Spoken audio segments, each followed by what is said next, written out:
think it was Mark Twain who said, history doesn't repeat itself, but it sometimes rhymes.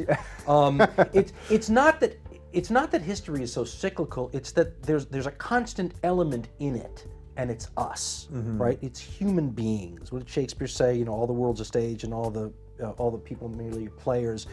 The tapestries change. But if you could pull people out of the past, other than the fact that they're going to seem like different cultures because they were raised in completely different environments, they're still people, right? If you measured them with sensory equipment, they're gonna score the same. And so that's why it seems similar. So when you look back, for example, at the fall of the Roman Republic, you have two things that are similar. One, human beings, so with the same passions and desires and foibles and all that, and then you have systems.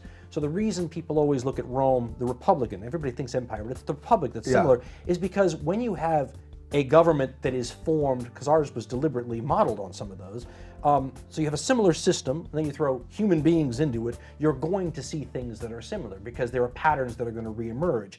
Does that give you any predictive value? Absolutely not. Right. History doesn't teach you how, for example, I love the right wing always tells you that, the Hitler and Munich and appeasement taught you can't do that. No, it doesn't. It taught you what you can do with Hitler in that situation at that time. The variables mess that up. So history doesn't teach you how to act, but it can tell you a lot about who we are. So it's just humans, really. It's just humans within the time frame that they happen to live. Humans and systems, right? Human systems and culture. Because you can take people even now from different cultures. I mean, if you took people from a completely different culture right here, go to Central Africa and replace all the Americans tomorrow and take them and put them in Central Africa, take all the Central Africans, put them in the United States and say, here's your system, Donald Trump's your president, and you have a midterm election in 2 years. Get going. Do you think there's going to be a few differences in the voting patterns? And so you have to factor culture, systems, and us into the equation. But that's why history is important, because it really teaches you about us as a species through cultures and through time.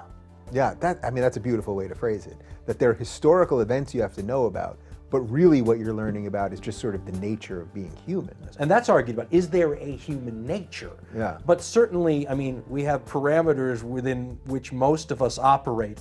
And whether the culture expands those parameters over time, there's still, love is love, hate is hate, sex is sex. There's certain things that, we see the similarities in primates when you look at them now. So that's what connects you to an ancient Egyptian where almost nothing else would, right? Yeah. They're still people. And when you read, for example, the epitaphs that the ancient Romans wrote on the equivalent of tombstones of their children who died, it touches your heart today the way you can relate. Yeah. And the only reason you can relate is because if you took a Roman baby and put him in a time machine and brought him now and raised him as one of us, he would be indistinguishable, and vice versa.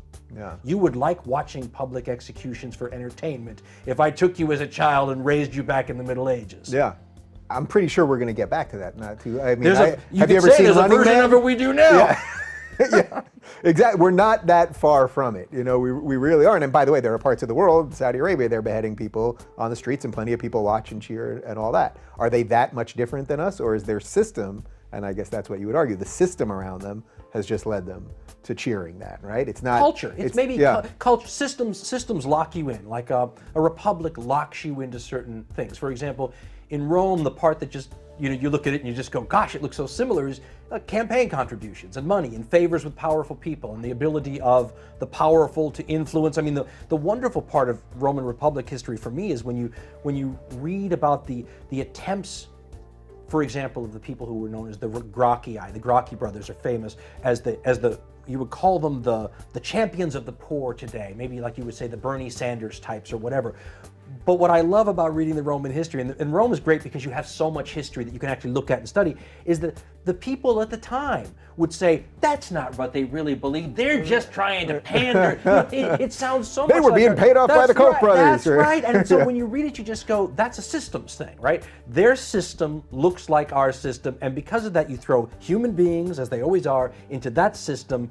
The culture part is what makes it very different. But you can see echoes of who we still are today. Is it a predictive tool? Not at all. Yeah. But you do look at it and you go, gosh, we are interesting animals, and I see it over thousands of years of difference.